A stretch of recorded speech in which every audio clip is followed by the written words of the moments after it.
El crimen de Hatton Garden, de Arthur Gask.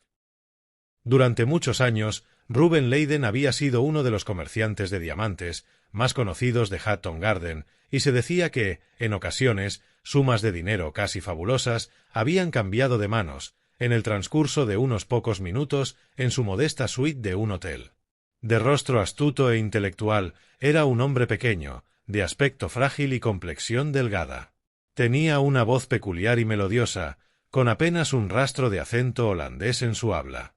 Su personal de oficina estaba formado por 3 empleadas y un corpulento asistente. Este último siempre estaba a su disposición. Una mañana, 2 nuevos clientes visitaron el lugar de trabajo de Leyden. Ambos hombres eran de mediana edad. Uno de ellos era alto y de aspecto aristocrático, iba elegantemente vestido, incluso con joyas de pedrería, y lucía un gran monóculo. El otro, de complexión mucho más robusta, también iba bien vestido, pero llevaba el brazo derecho en cabestrillo y la mano envuelta en una gruesa venda. «Quiero ver al señor Leyden», dijo el hombre alto, arrastrando las palabras al asistente que se había acercado. «Soy Sir Francis Bessington», y le entregó su tarjeta de visita.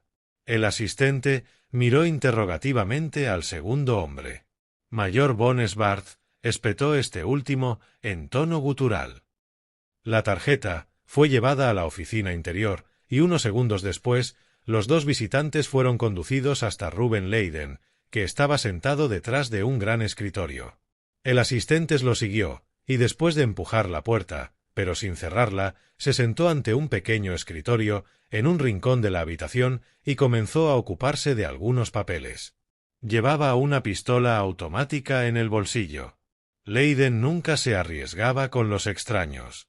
Tras saludar con un breve asentimiento al comerciante, Sir Francis sacó un diamante de buen tamaño, colocado sobre un algodón dentro de una pequeña caja, y se lo tendió a Leyden a través del escritorio.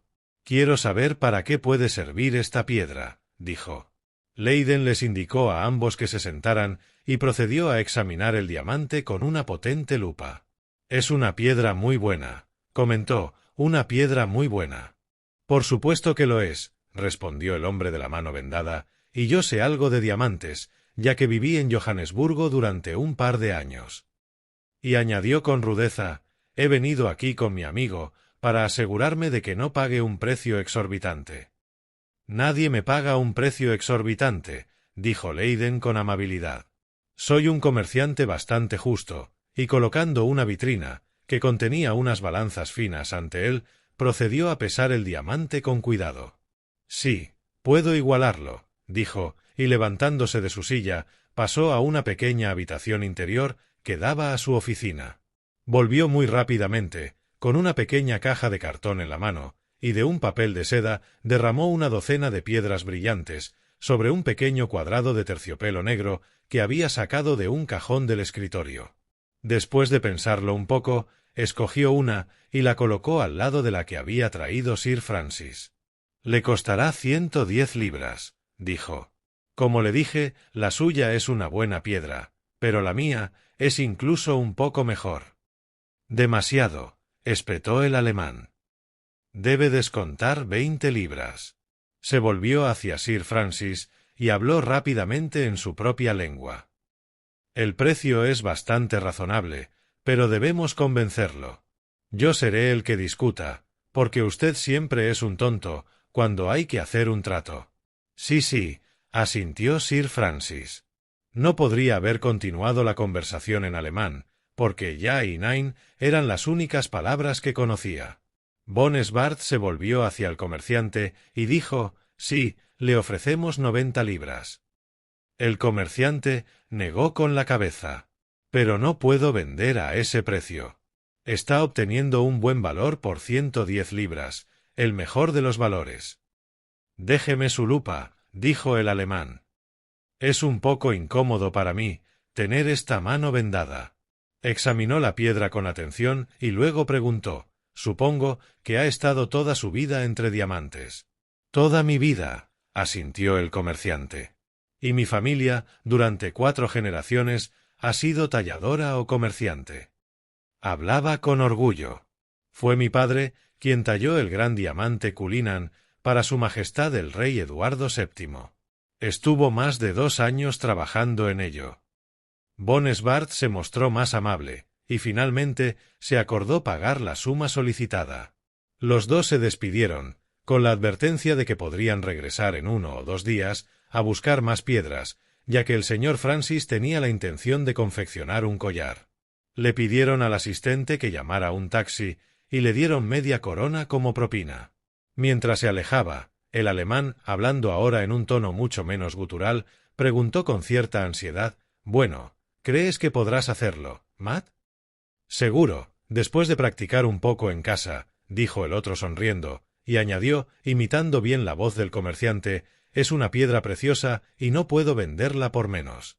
Se rió y luego añadió: «Pero, ¿crees que ha entendido lo que has dicho en alemán?» «Por supuesto que sí», respondió von Schwartz. «Te aseguro que sé, con certeza, que vivió durante algún tiempo en Stuttgart y que su esposa es alemana». El otro asintió. «Lo que dijiste, entonces, le habrá convencido de que éramos simples compradores». Al día siguiente, los dos volvieron de nuevo, y con el asistente como testigo de la transacción, compraron otro diamante, esta vez pagando 130 libras por uno un poco más grande. Ahora parecían mucho más amigables, y como si ya no pensaran que los iban a engañar. Y en algún momento, dentro del próximo mes, dijo lentamente el hombre, que se hacía pasar por Sir Francis Bessington: «Es posible que le traiga el collar, para el que quiero estas nuevas piedras. Las damas son muy caras, en particular las más bonitas». De nuevo en la calle, el hombre que se hacía llamar von Schwartz dijo con confianza: «Ahora, la próxima vez, me sorprenderá mucho si el viejo diablo mantiene a ese bruto de asistente en la habitación. Los judíos son naturalmente reservados, y no le gustará que el hombre sepa demasiado del negocio que está haciendo y adivine las grandes ganancias que debe estar obteniendo». Sacudió la cabeza con fastidio. «De todos modos, hasta que no lo saquen no podemos hacer nada». 2 días después, volvieron a la oficina del comerciante y maldijeron profundamente, cuando el asistente se dispuso a ocupar su asiento habitual. Sin embargo, Leyden hizo un ligero ajuste en la posición del tintero sobre su escritorio, y como esa era una señal acordada, para gran alivio de los dos visitantes, el asistente procedió inmediatamente a abandonar la habitación. Sin embargo, se limitó a entornar la puerta al salir, sin llegar a cerrarla del todo. Muy pronto, el comerciante colocó una buena variedad de diamantes sobre el pequeño cuadrado de terciopelo negro y destacando su belleza y valor. El alemán se acercó a la mesa del escritorio para verlos mejor. De repente, la mano herida de von Schwartz se soltó del vendaje y con la rapidez de una serpiente salió disparada por encima del escritorio y agarró con fuerza a Leyden por el cuello. Este último, que no había tenido ni una fracción de segundo de aviso, no emitió ningún grito ni sonido, cuando el alemán se arrojó sobre el escritorio para atacarle. Lo extraño, sin embargo, fue que parecía que seguía hablando, e incluso en un tono ligeramente más alto que antes. «Pero son buenas piedras», dijo su voz melodiosa, «y lo mejor que el dinero puede comprar». Tras dejar a Leyden completamente inconsciente, von Schwartz lo depositó sin hacer ruido en el suelo, y poniéndose un par de guantes, se lanzó a la pequeña habitación interior donde siempre se guardaban las piedras preciosas. «Pero debe rebajarme 100 libras, señor Leyden», dijo la voz lenta y arrastrada de Sir Francis, «y entonces daremos por cerrado el trato». Después, imitando a la perfección la voz del comerciante, respondió que no podía reducir el precio. Luego, durante algunos minutos, se desarrolló una conversación imaginaria, mientras el rumor de las voces se oía claramente en la habitación contigua. El interlocutor tenía nervios de acero, y su voz nunca tembló, pero a pesar de todo, su rostro había adquirido un color enfermizo y horrible, y tenía la frente cubierta de pequeñas gotas de sudor. El éxito o el fracaso se balanceaban ahora en el filo de la navaja, y todo dependía de lo que sucediera en los próximos minutos. Allí, descubierto para que todos lo vieran, estaba el rostro terrible del comerciante estrangulado, mientras que a escasos 10 metros de distancia, y con una puerta abierta de por medio, estaba sentado el personal de la oficina, completamente ajeno a lo ocurrido. El alemán reapareció por fin, palmeándose significativamente los bolsillos, y su voz se oyó ahora en la breve conversación que siguió. Parecía que se había cerrado un trato rápidamente y que el dinero se había traspasado. Se oyó a Leyden despedirse de sus clientes y Von Schwartz entró sonriendo en la oficina exterior. Sin embargo, Sir Francis se quedó medio minuto en la puerta abierta de la sala del comerciante, reprendiendo entre risas a Leyden por haber pedido tanto dinero por unas pocas piedras insignificantes. Entonces llegó el momento crítico, cuando Sir Francis se detuvo frente a la puerta de Leyden y los dos compañeros se prepararon para abandonar el edificio. Como ya había sucedido antes, le pidieron al asistente que llamara un taxi y casualmente encontraron uno cerca que estaba de servicio. Le dieron una propina de media corona y el asistente se quedó de pie en la acera, observándolos alejarse.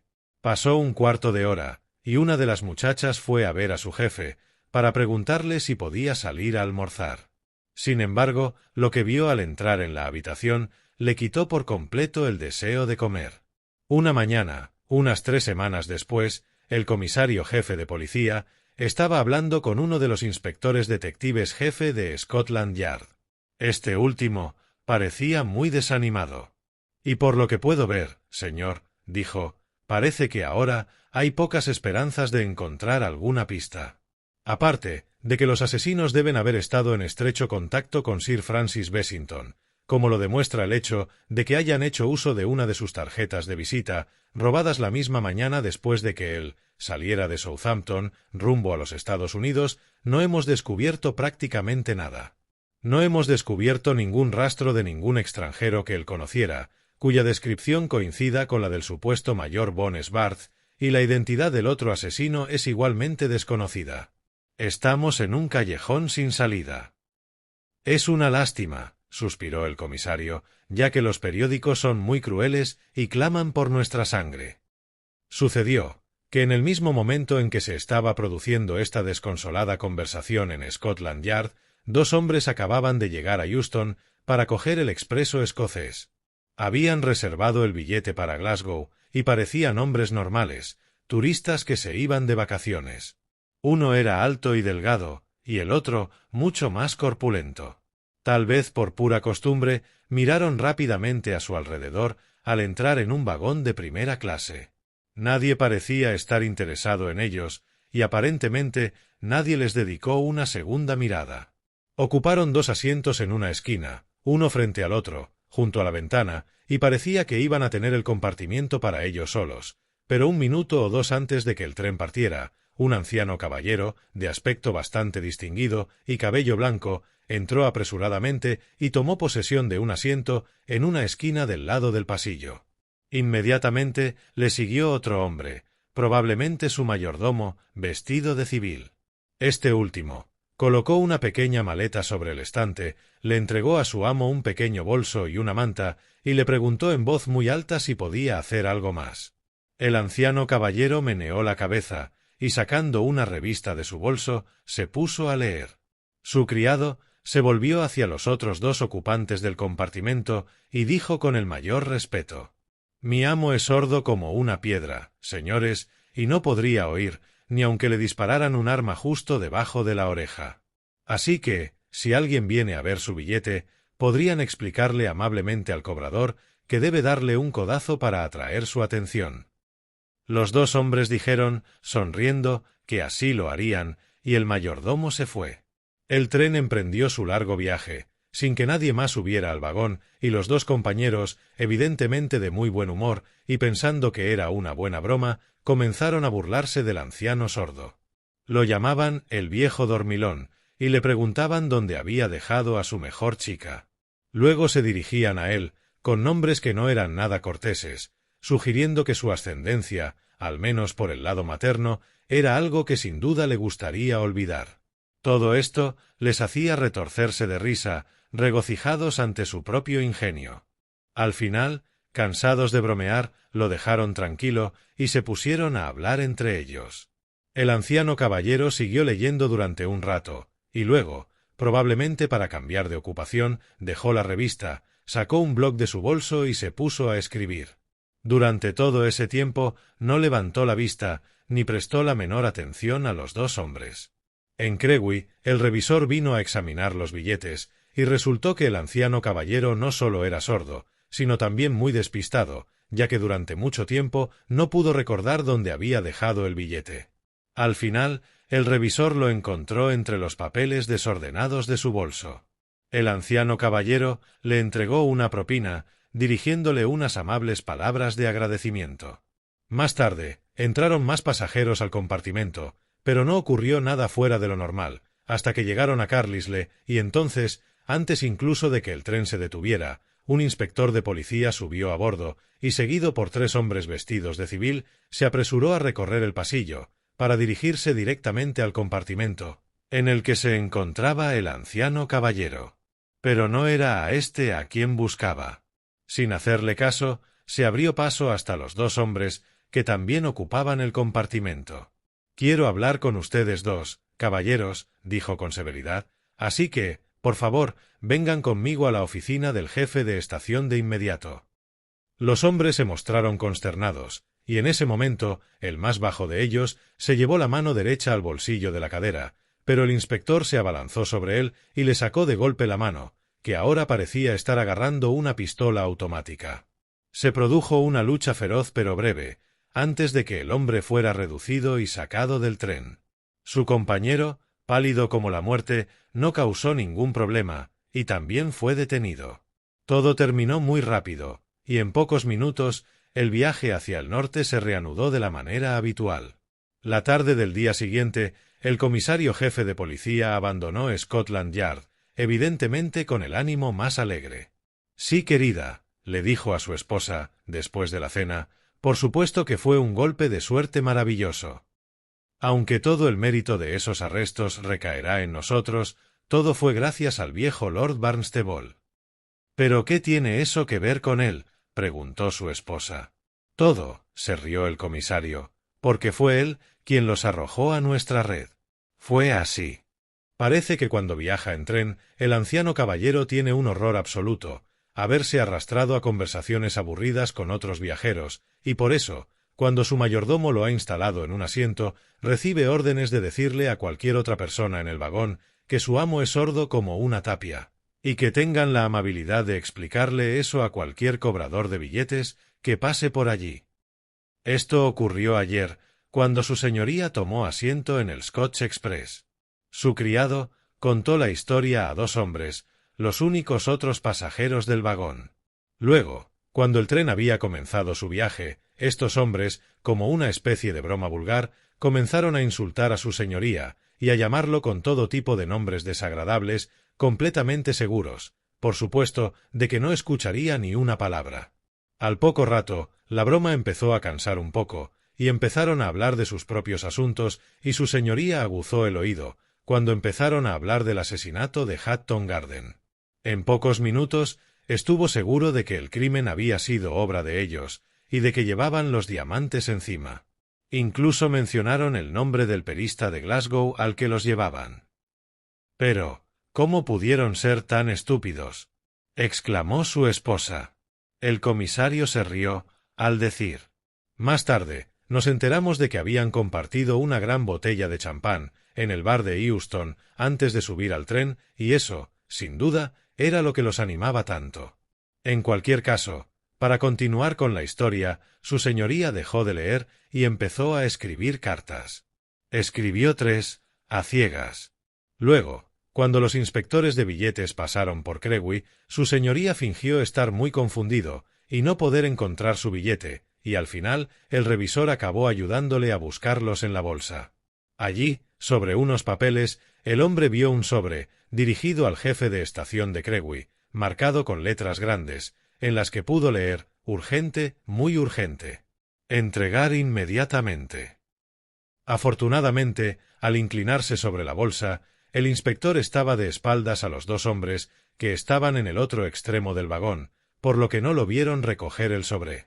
En menos de 5 minutos, el jefe de estación nos estaba llamando al Yard. La palabra de Lord Barnstable nos bastó, y nos preparamos para arrestar a los hombres en Carlisle. «Y ahora», continuó, Como su señoría se niega a permitir que se conozca el papel que desempeñó, como digo, nos llevaremos todo el crédito, y el público, tal vez, nunca sepa cómo nos ayudó. Pero, ¿quiénes eran aquellos hombres?, preguntó su esposa. Uno era un actor provinciano de cuarta categoría, y el otro, de quien creemos que fue el verdadero asesino, debido a su fuerza, era el encargado del guardarropa del Ormond, el club favorito de Sir Francis Bessington. El comisario frunció el ceño.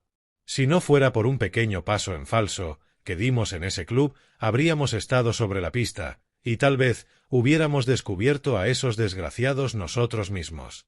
Nuestro error fue que buscamos a un alemán que supiera que Sir Francis iba a Estados Unidos, en lugar de intentar encontrar a un hombre que hablase alemán. Este tipo del guardarropa había estado prisionero en Alemania durante casi 4 años durante la última guerra y hablaba el idioma casi como un nativo. El rostro del comisario se iluminó, al decir, no importa, todo está bien si acaba bien, y con un poco de suerte incluso podría conseguir un título de caballero por esto. Fin de El crimen de Hatton Garden. Gracias por ver este vídeo. Por favor, no olvides suscribirte, darle a me gusta, compartirlo y dejar un comentario. Si te ha gustado este relato, puedes encontrar más en nuestro canal Homo Lector.